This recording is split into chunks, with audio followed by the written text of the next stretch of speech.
Bonjour à tous, très heureuse de vous retrouver aujourd'hui. Donc j'avais envie de vous proposer une vidéo courte sur le thème de la mysticité et de la religion au travers de 3 ouvrages, donc très différents les uns des autres. Et on va commencer tout de suite, sans plus tarder, par un livre très surprenant, Mes désirs futiles, de Bernardo Zanoni, qui est un auteur italien né en 1995 et qui nous propose dans ce livre une sorte de fable philosophique un peu plus profonde qu'elle n'en a l'air. Donc on y suit Archie, qui est une petite fouine qui va très vite se faire bannir de sa tanière parce que son père a été tué par un homme et sa mère, qui a peine à joindre les deux bouts, n'a pas envie de s'encombrer de ce rejeton inutile.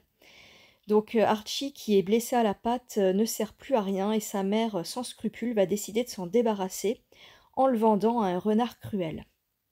Chez son nouveau maître, Archie sera plus ou moins bien traité, mais l'histoire va prendre une tournure très intéressante à partir du moment où le vieux renard va lui parler pour la première fois de l'existence de Dieu, de la mort et d'un fait très surprenant pour lui, c'est que les hommes utilisent ce qu'on appelle l'écriture pour transmettre leur savoir et se passer le mot de l'existence d'un être supérieur depuis des millénaires. Donc ceux qu'on appelle les bêtes, les animaux, ont tout à coup accès à des informations qui leur étaient cachées jusqu'ici, et c'est un véritable choc pour la petite fouine Archie, qui va commencer à s'interroger. Alors c'est une sorte de fable, de conte philosophique dans lequel l'auteur utilise l'anthropomorphisme pour illustrer la quête de sens menée par les êtres vivants, et plus particulièrement les êtres humains. Donc quête de sens de la vie, de la mort, pourquoi on est sur terre, est-ce qu'il y a une force supérieure qui nous gouverne, etc. Donc jusqu'ici, c'était les instincts primaires et les pulsions qui régissaient un peu la vie de ces animaux, mais tout d'un coup, ils vont se mettre à penser avant d'agir et ça va révolutionner leur quotidien. Alors j'ai vraiment beaucoup aimé ce livre, mais surtout ce que j'ai aimé par-dessus tout, c'est que c'est le vieux renard cruel et antipathique qui va enseigner le droit chemin au doux Archie, parce que c'est vraiment une petite fouine adorable et il a besoin juste d'être mis sur le droit chemin, mais sinon c'est un être qui a vraiment bon fond et bizarrement, c'est le mauvais qui va enseigner le bien, à la petite fouine.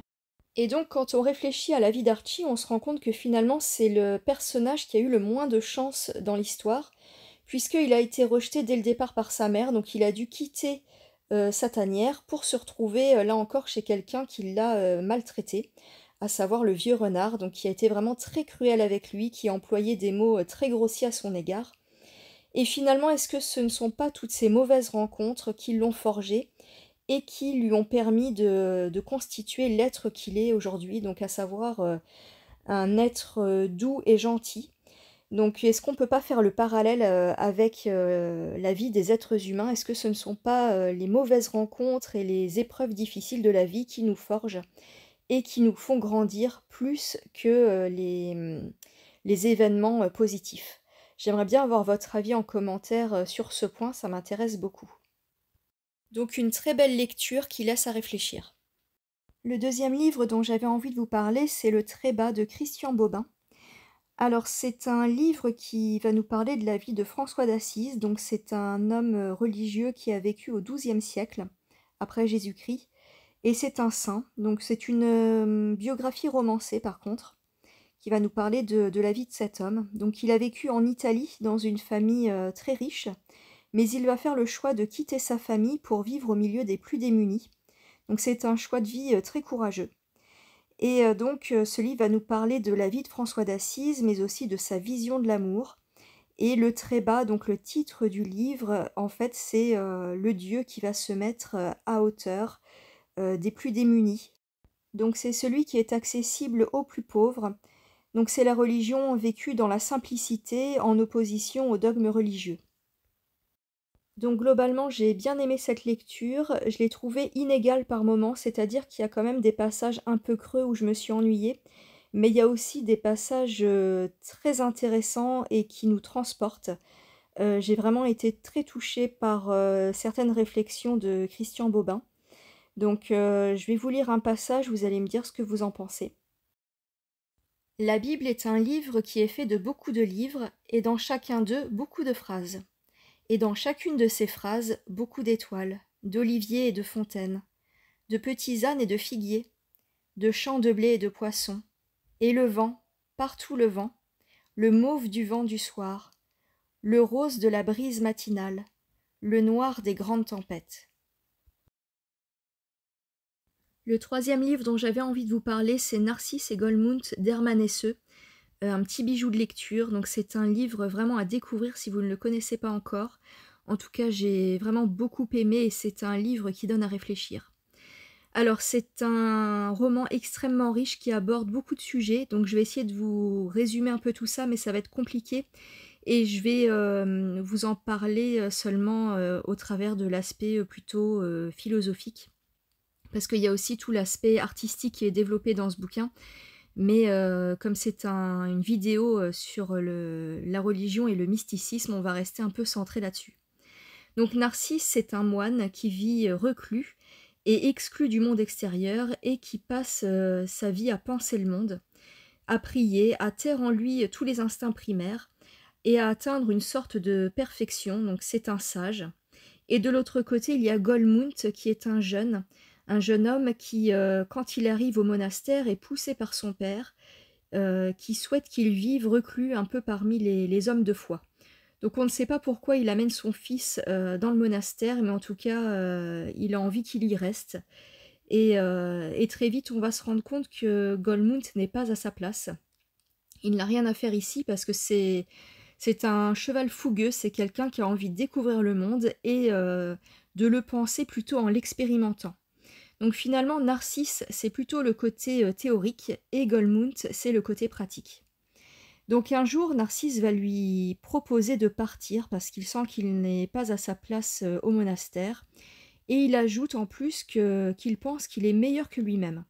Donc c'est une réflexion qui va beaucoup l'interloquer. Et puis au fil des pages, même en tant que lecteur, on va essayer de deviner et de comprendre ce qu'il a envie de dire à travers ces quelques mots. Donc Narcisse va poursuivre son voyage intérieur, tandis que Goldmund va entreprendre un voyage plutôt extérieur, puisqu'il va sortir du monastère, découvrir les plaisirs charnels, expérimenter la tristesse, la douleur, le désespoir, parce qu'il va rencontrer des gens qui vont le décevoir, il va faire face à des obstacles. Et de tout ça, finalement, il va en ressortir quelque chose de bon, puisqu'il va essayer de sublimer tout son trop-plein d'émotions en se tournant vers l'art, et plus particulièrement la sculpture. Donc Goldmund parvient à créer du beau et même du très beau, puisqu'il va se rapprocher de la perfection du divin lorsqu'il crée. Il a vraiment un talent fou, il a un don de Dieu, et tout en étant passé par des chemins très difficiles.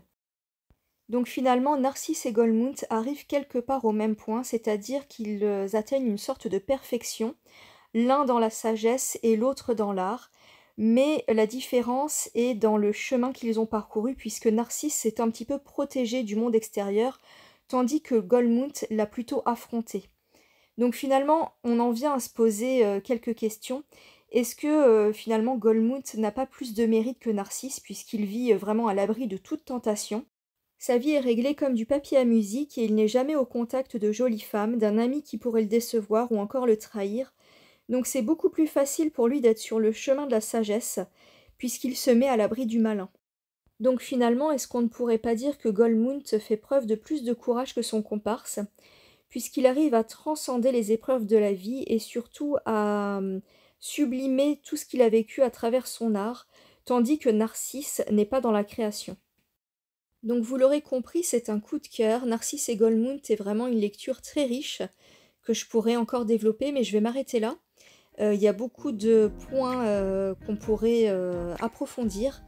Mais voilà, j'en reste ici pour cette vidéo et je vous dis à très vite. J'espère que je vous ai donné des idées de lecture et on se retrouvera très prochainement dans une nouvelle vidéo.